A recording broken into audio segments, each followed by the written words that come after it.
Welcome and thank you for joining us today. My name is Trina Brokola and I will be moderating the event. So before we begin today's presentation, please know that presentation materials are available on the ADA30 virtual events page at www.michigan.gov/ADA30. During the presentation, please put questions and comments in the chat box. We highly encourage everyone to utilize the chat feature during the presentation to ask questions that can be addressed by our team behind the scenes. If time does not allow to answer all questions and comments, follow-up will be provided after training. Resources and contact information will be sent to all registered attendees following the training.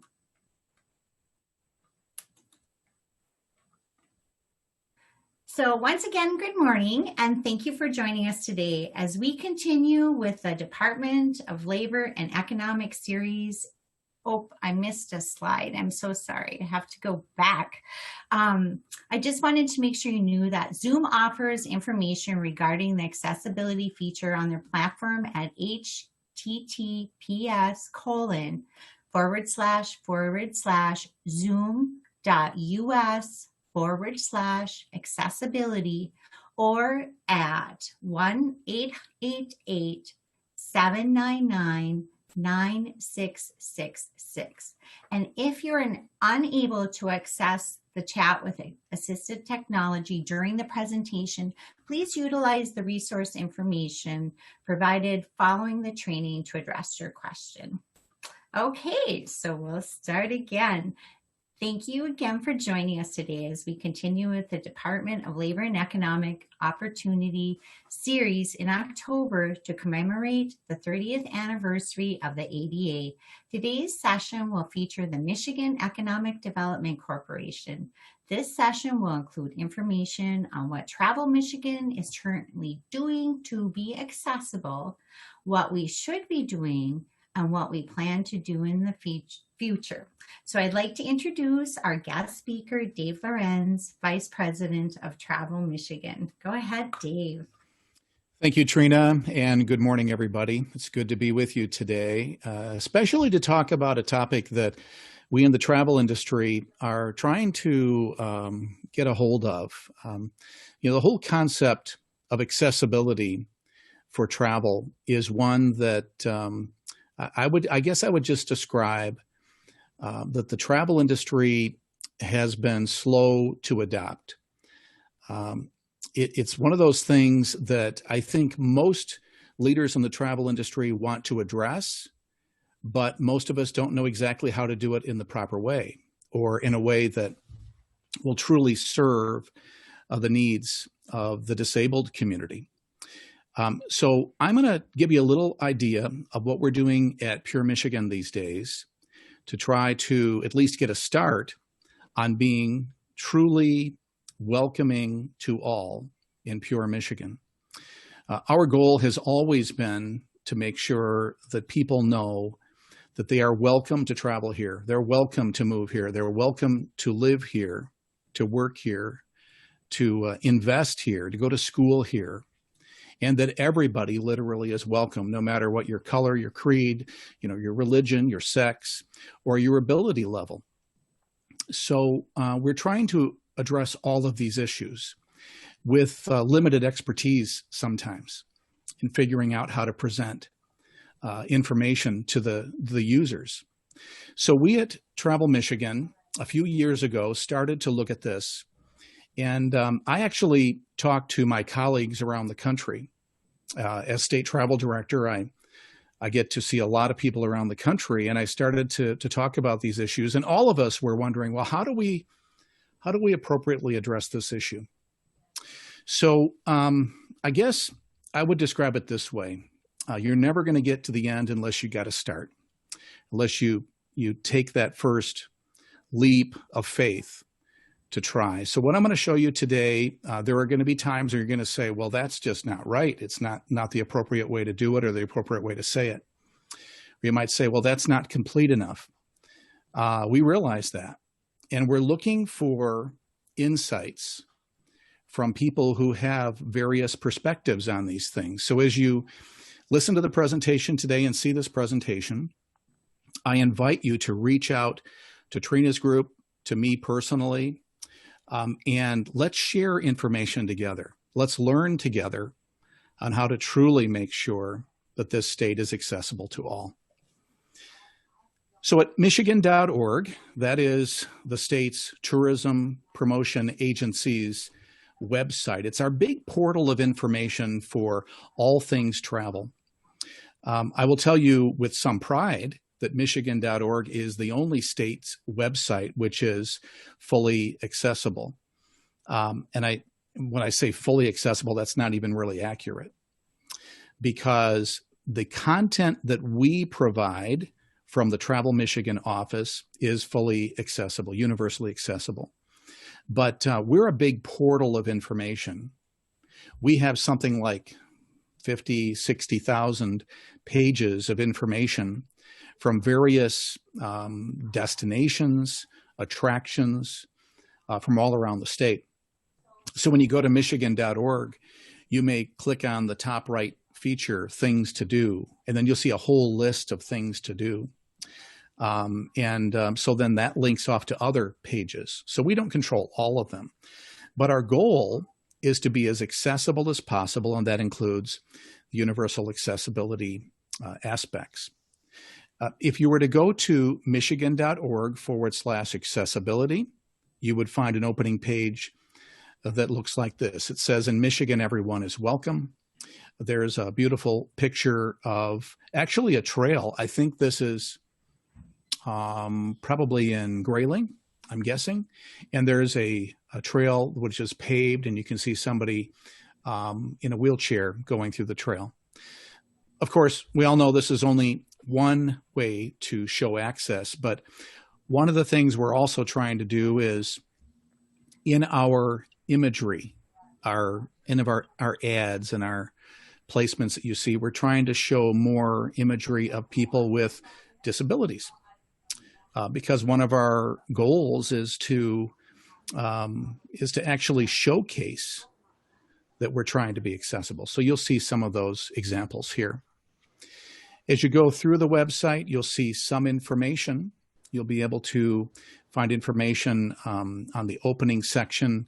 And of course, we're just gathering this because we know there are many other aspects of accessibility that are featured around the state that we're just simply not aware of. So if you're aware of additional features, attractions that are accessible, please share that information with us as well.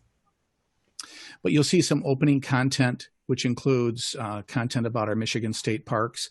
I'm going to show you a few pictures today of the things that our Department of Natural Resources is doing. And I have to tell you, of all the state departments that we work with on a regular basis, I'm just so impressed with what the Department of Natural Resources has done regarding these issues about serving the disabled community. Very impressive. And I'll show you some examples of that. We try to do that with our website.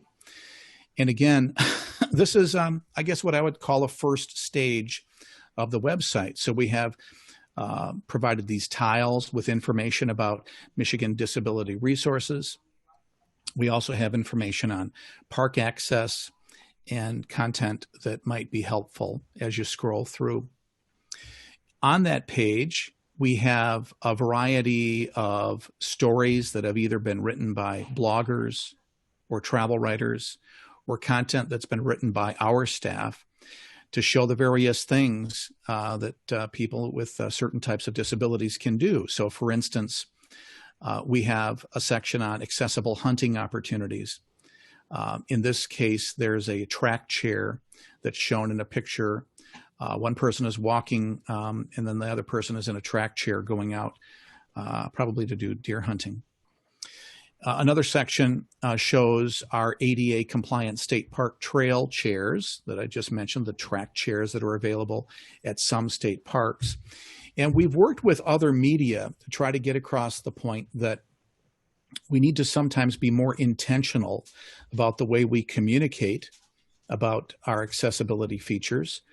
So we've worked with the TV show Under the Radar Michigan, Tom Dalden and Jim Edelman, and they put together an entire program just about accessibility features in Michigan. I thought I'd show you just a little bit of one of their segments that ran on Under the Radar.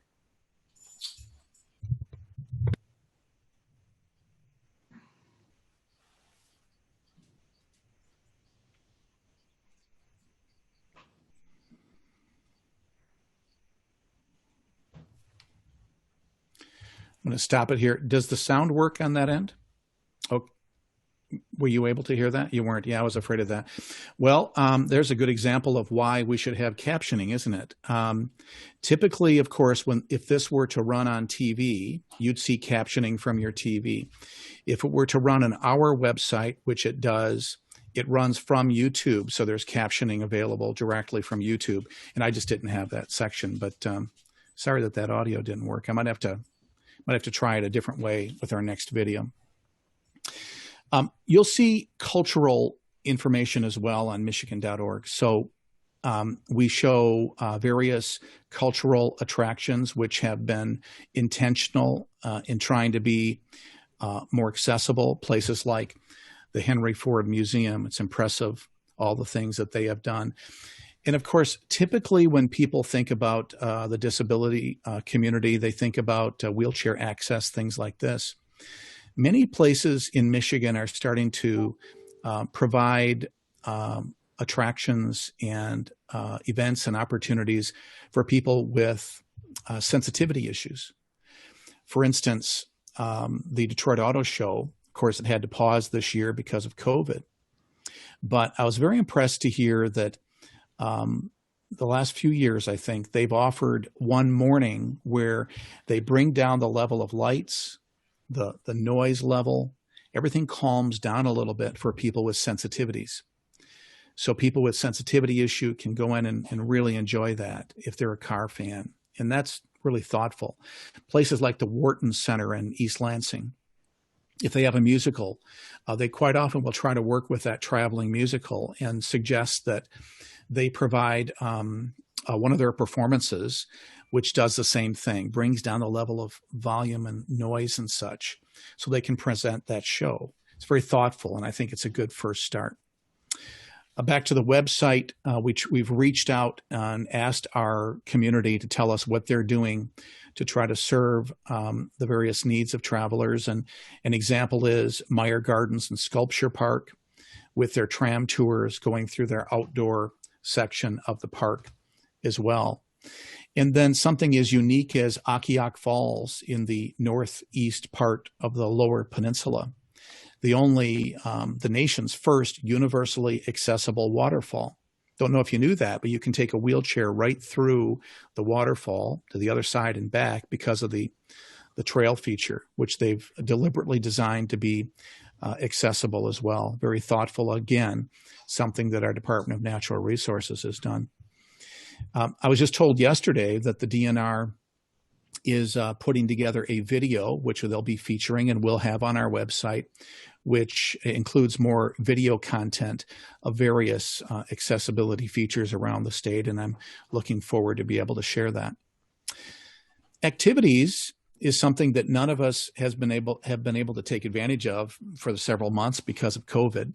Typically, we would show events and various activities from all over the state in our events section.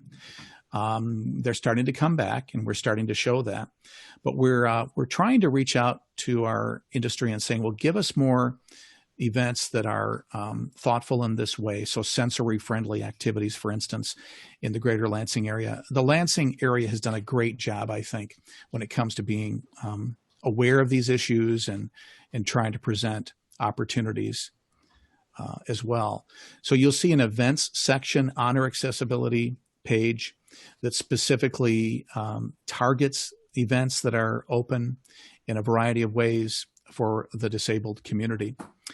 I wanted to show you what the hotels in the state are starting to do, and we're encouraging them to do this. And as an example, Bavarian Inn Hotel in Frankenmuth is trying to be more deliberate about the way they show what they describe as their handicap rooms. Now, I know that term is not a accepted term these days. It's one of those terms that is an old term, was, most recently not intended to be offensive, but I know it is to many.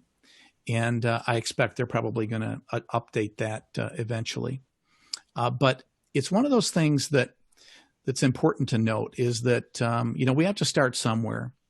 And I try not to get too offended by people who are trying to do the right thing. So in this case, they're showing features of a room in a different way than most hotels do. When you go to their website, frommichigan.org, something that both we're doing and they're doing, when you go to the Bavarian Inn Lodge property page, we call it, frommichigan.org, you're going to see a little icon that says accessible on it. We're providing these icons whenever there's an accessibility feature associated with that property, that attraction, that event. And we're hoping that's kind of a first step toward presenting content in a way that if people will say, oh, there's something accessible here, I want to learn more. So then when you go to the Bavarian Inn restaurant, you'll see they have what they've described as handicap features. Again, I understand the challenge with the topic, but with the term. But the topic is important that they've deliberately tried to say, listen, instead of just saying, of course, we have ADA compliant rooms, they're saying not only do we have these rooms, but we want to use a program. They've used the Disabled Travelers Companion, which is a company that does kind of an asset analysis. And they work with hotels and they say, okay, what do you have here to really serve the disabled community? And then they list it all out with various features. And on their listing for each room, which then is shown on the Bavarian Inn hotel website, not only do they show various statistics, data, details that are important for people to know on how much room there is for access between here and there, but they also show pictures of the room and the restroom. Now, I'll tell you, very few hotels are going to show pictures of the restroom. Generally not the most appealing thing that people want to see. But if you have a lack of use of one arm, you'll want to know if there's a bar on the side of the toilet that you could use or not. You'll want to know if it truly is accessible by wheelchair. Other aspects of that room might be important to you for a variety of reasons. For sensitivity reasons, maybe you want to make sure that there's not too many things, colors and pictures and things to cause sensitivity issues. So I applaud them for making these moves. It's a great first step. Back to the DNR for a minute. We've mostly been talking about Michigan.org, but the DNR, michigan.gov/DNR, their website, they've taken a different approach, and they have on their website provided, accessibility features. And then they've even set them up on various tiles to provide information in different areas, like accessibility features with hiking and biking or historical fun, maybe shooting sports or wildlife viewing. And again, I'm just so impressed with what they've done. They also, like Michigan.org, provide event information specific here to what's happening at state parks, whether it's adaptive kayaking or hikes or things like this. Wanted to show you some of the features that are now available at Michigan State Parks. They include kayak launches, which are dry entry launches, giving you an opportunity to get into the kayak with some assistance and then get in and out of the water without having to go into the water. Same thing with beaches, a beach either at a state park or like where I live near Muskegon, Pierre Marquette Park, that has a walkway or a wheelway, you could say, that goes out almost to the edge of the water, sometimes to the edge of the water. So you can get with a chair all the way down to the water like anybody else. I know it's not a very, you can't get everywhere, but it's, again, a good start. And then on the bottom, there's a picture of a hunting blind, which is accessible, very different. We've worked with travel writers and bloggers for years to encourage them to come here to experience what's available to the traveler, and then to share that information in their media outlets. So, for instance, Curb Free with Corey Lee. Corey Lee is a blogger, and he's in a wheelchair. We brought him here a year or two ago, and he's been here, I think, a couple of times. And he's experienced the attractions and things that you can do firsthand, and then written about that in his blog and his media pieces. And we've worked with a variety of other media, and we're trying to get more stories about the accessibility features, media like the New York Times and so many others who are interested in this subject, because, again, most state travel offices are just getting started on this thing. And so even though I just feel like we've just begun, I can tell you, I think we're far ahead of most states' travel offices in this regard. In fact, you might notice, like in our travel magazine that we print each year, we print a couple of versions, a spring, summer version, a fall, and a winter version, typically. We're trying to showcase more pictures of people who are obviously disabled in one way or another. And, this is a sensitive issue because you don't want to do this inappropriately. You don't want to use people inappropriately. But what you do want to show is that there are things that you can do and places you can go to in Michigan that are available to all, like Bond Falls. In the image I'm showing now is a beautiful picture of Bond Falls on the western Upper Peninsula. And it's accessible through a trail that goes across a river and then looks, I think, south to Bond Falls.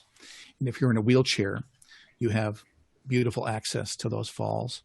Again, our Department of Natural Resources, I can't say enough about them. Thought I'd show you a little video, and this is actually maybe with some music, but our team at Pure Michigan, we have a video team, and at our request, they've been going out and getting more video, capturing more video, showcasing places you can go to, and then we're using these pieces of video in a variety of ways to, again, kind of share this word. So let's see if this will run and what it looks like.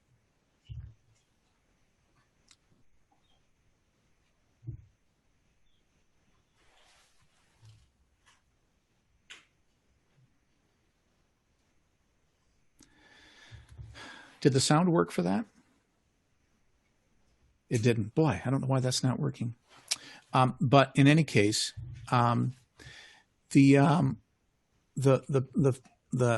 role here is for us to try to showcase various places that people can go to with disabilities, and then we will use video like this on shorter pieces. We'll present it on social media, digital media platforms to try to get the message across.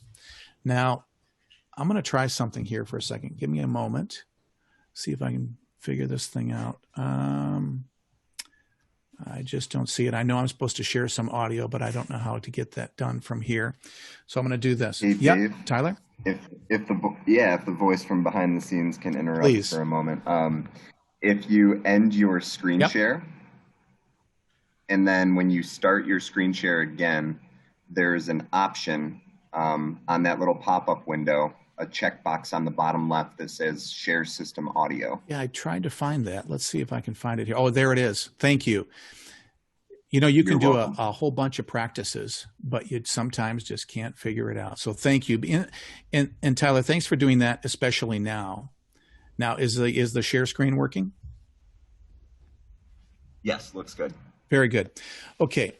And the reason I want to show this video and I'll describe it at the end, is that in February, we had our last state travel conference. And just after that, COVID hit.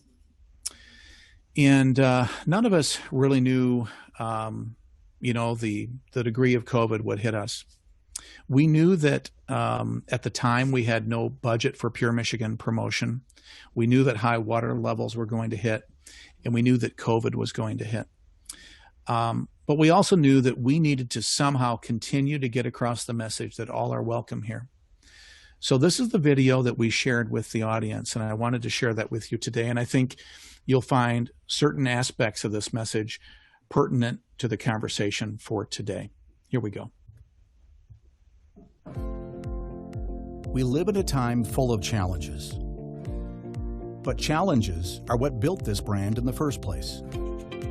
Pure Michigan was born in a time when people needed to be reminded of what's really important.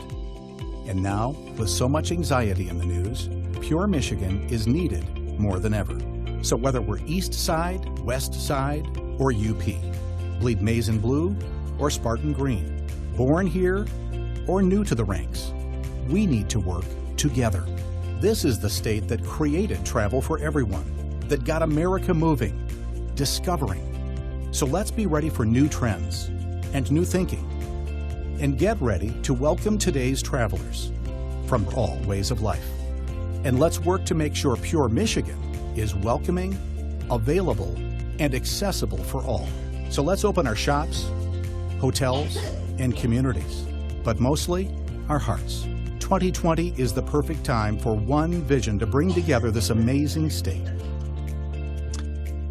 And we believe that vision is Pure Michigan. And to describe the video, basically, this was all about trying to encourage people to be thoughtful toward others in a variety of ways, and making a pledge that at Pure Michigan, we're going to do all we can to be welcoming to all. And that includes for accessibility issues as well. So I know that, we're going to be asking you to ask some questions shortly. I'm going to try to get out of this for a second. Now I'm trying to figure out how to see you guys at the same time. Let's see here. Well, we'll just see how it goes. Thank you, Dave, so much for that fantastic presentation. And I appreciate your not giving up on that video, because that really was very powerful and very moving, and the message was especially important during this time. And I'm actually in the Upper Peninsula, and I want you to know, as we have a lot of travel and tourism, and so people are finding it a wonderful place to come at this time. And so we're now moving on to our live question and answers section, and we are fortunate to have with us today Kathy Reynolds, and she will be facilitating the question and answer session along with Dave. And Kathy is actually the CEO of the Greater Munising Bay Partnership in Alger County Chamber of Commerce, and the Executive Director of the Munising Downtown Development Authority. So Kathy, do we have any questions in the chat box? Yeah, good morning. This is Kathy. And Dave, I think you had asked a question about, so you can see everybody, maybe on the top of your screen there's a stop share. That might help you out. I'm not quite for sure. But oh, there we go. Thank you. Whew. Sure thing. Confusing. Sure thing. Yep, everybody's got a different platform and different ways to use it. So one of the first questions we have here, Dave, is someone asked, do Michigan State Parks offer any virtual tours or series of pictures so people can check out accessibility features prior to going? That is a great question, because that's the big question for everybody, whether it's on accessibility questions or anything these days, especially considering COVID. People want to know before they go what the various rules of the road are. So at michigan.org, I'll start first. When COVID first hit, people couldn't travel. So we worked with the industry to gather up, to bring together as many virtual activities that we could. So if you go to michigan.org and then click on the little thing, it says Safe Travel in Michigan, scroll down a little bit. There is a whole bunch of virtual information for travel. There's actually live cameras in many places of the state, so you can see what it looks like. There are other virtual experiences as well. I'm not aware of any virtual experiences that are specifically designed with accessibility in mind, but it's a great point, and one of the many notes I'm sure I'm going to take down for today.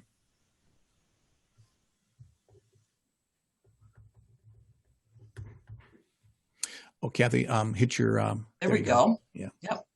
Okay, David, we got another question here for you. If someone has a question about what accessibility features exist at a local state site, who should they reach out to? Would you recommend calling our state, calling the park or the site, or would you go start with michigan.org?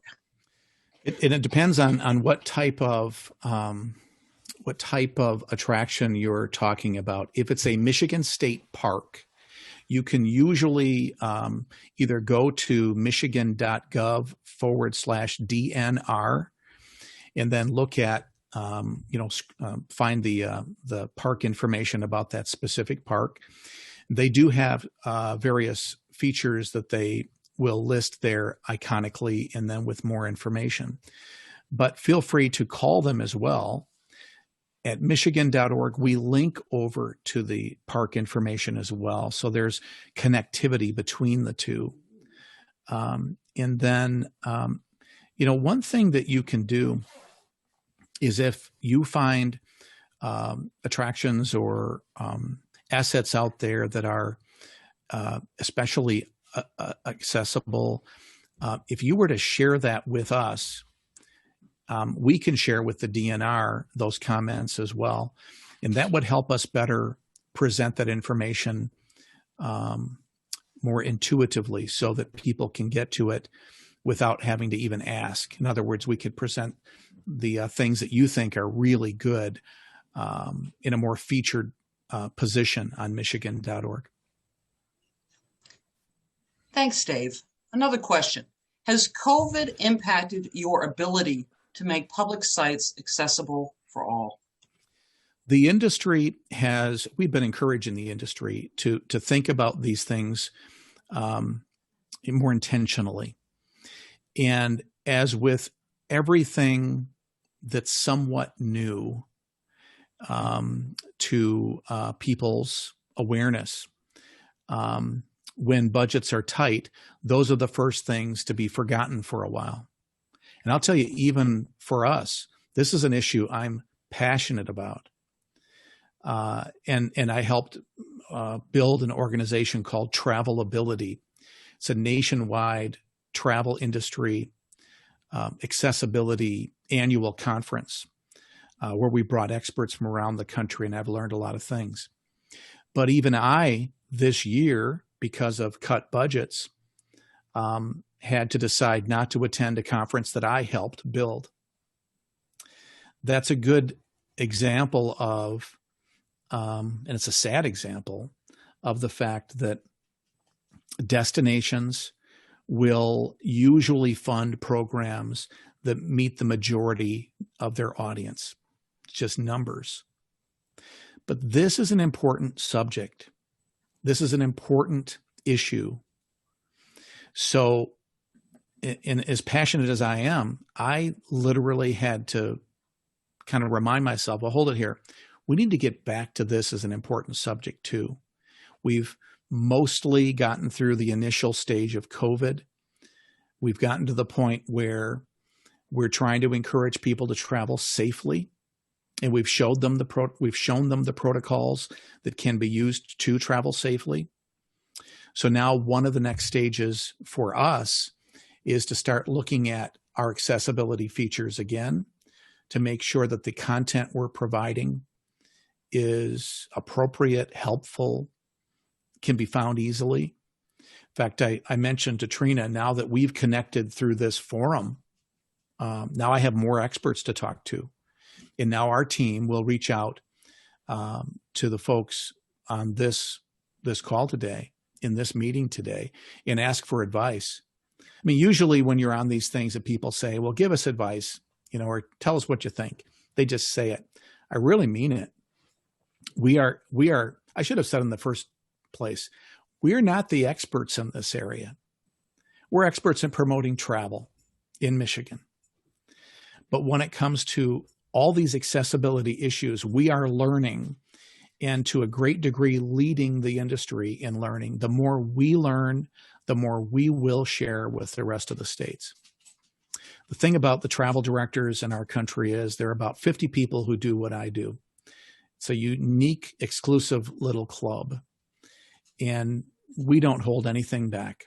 When we learn something that we think is a best in practice, we share it with them because we think it's better for travel, and we believe it's better for America, and it's better for all the things that we do.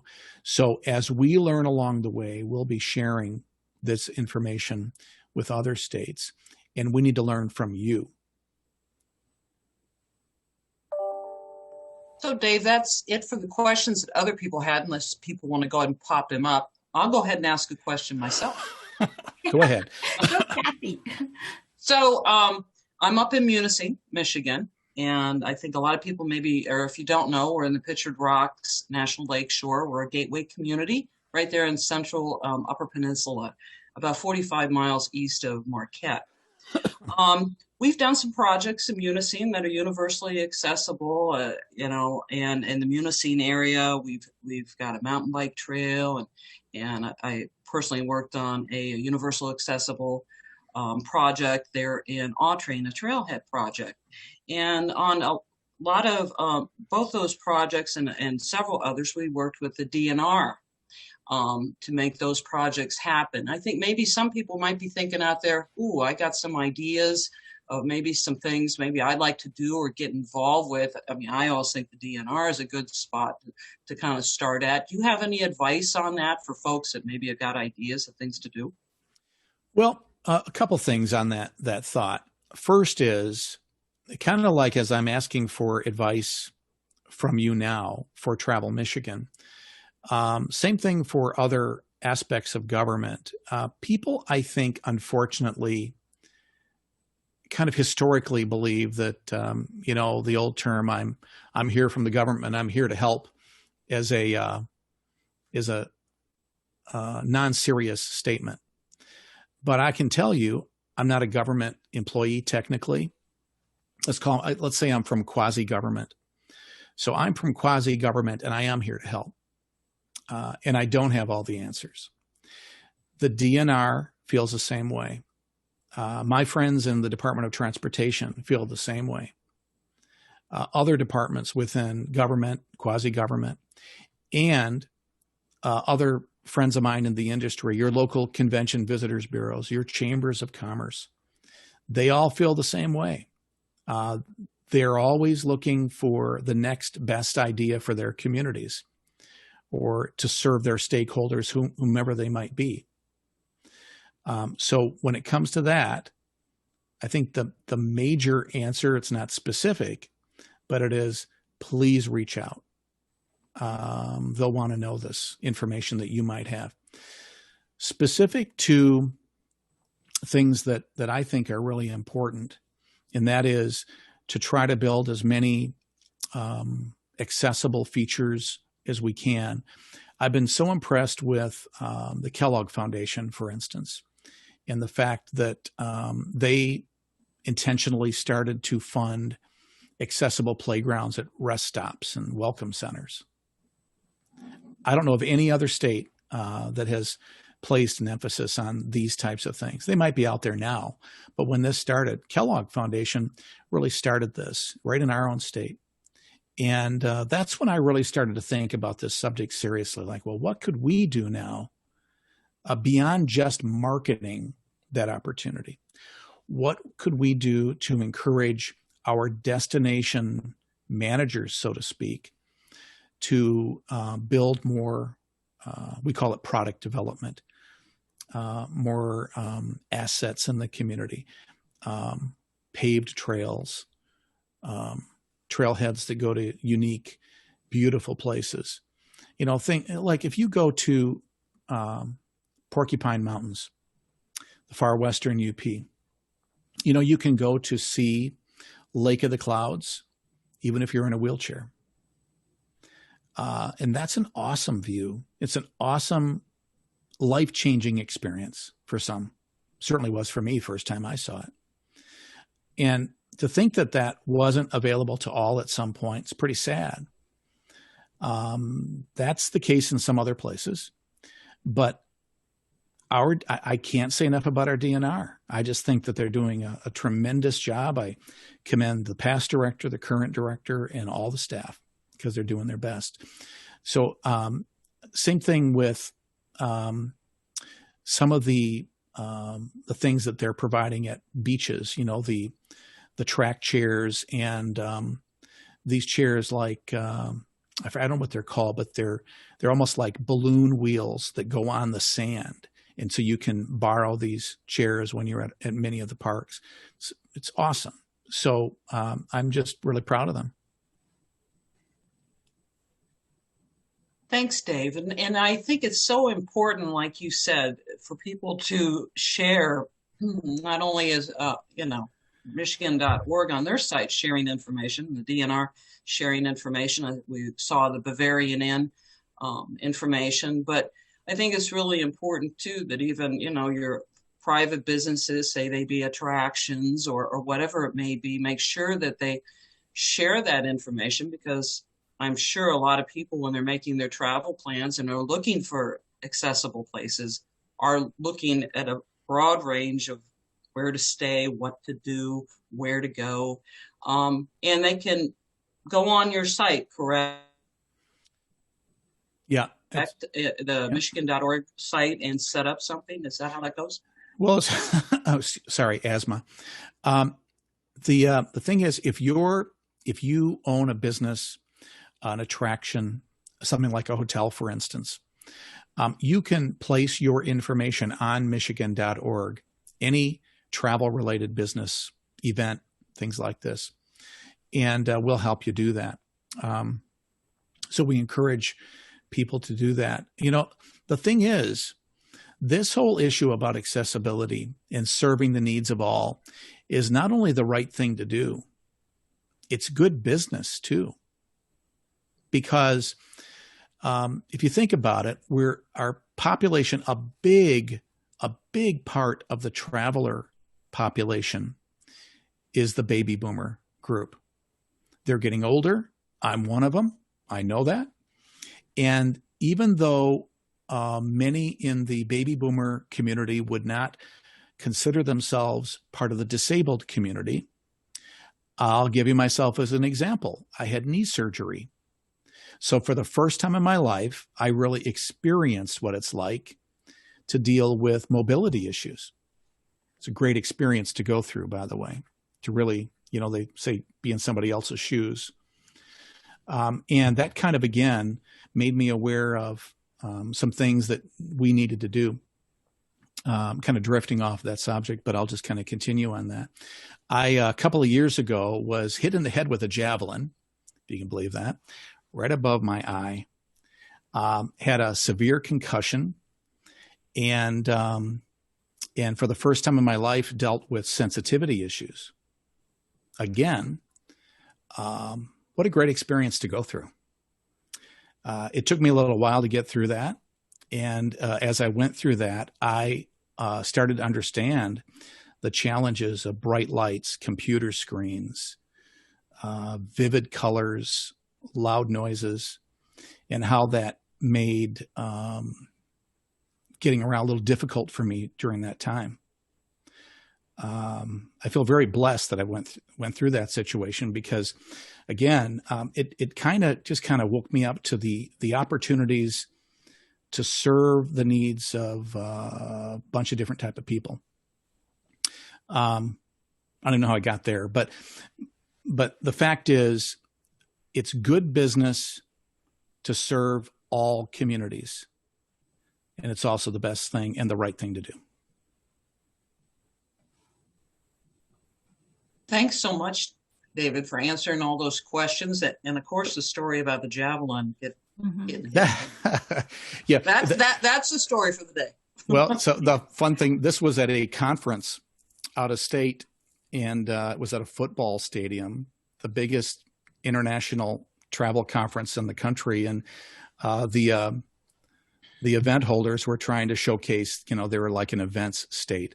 So they had a variety of things set up. And one of them was this kind of throw this javelin-like thing into a haystack or whatever. And let's just say it was a very strong throw, but a horrible aim. And I just happened to be in the wrong place at the wrong time. Ended up fine. You bring up a point that any one of us at any time can acquire a disability. Mm-hmm. So, Kathy, did we have any other questions in the chat box? No, we don't. Thanks a lot, David. And thanks, everybody. Thank you, Kathy, and thank you, David. We want to thank all of you for attending today, and please consider joining us for our upcoming event this afternoon. It's featuring MyOSHA. And then remember that registration is required, and you could register at www.michigan.gov/ADA30. And if you miss any of the previous events or also want a recording of today, please visit www.michigan.gov/ADA30, where you can view all the videos and resources on the past. And I just want to mention too that Dave had mentioned a few times reference to myself, and I work for an agency called Michigan Rehabilitation Services, and we will make sure you get the link and information resources as well. And so a special thanks to our panelists, Dave and Kathy, for providing your expertise during today's session. Thank you to the Department of Labor and Economic Opportunity, LEO. And thank you to our ASL interpreters, Toy Bogan and Bethany James. And today's virtual session and captioning has been graciously coordinated by Annette Blau of Q&A Reporting, Inc. And so that concludes our session today. And thank you again so much, and for your passion and caring, Dave, and the work that you do. And we appreciate that.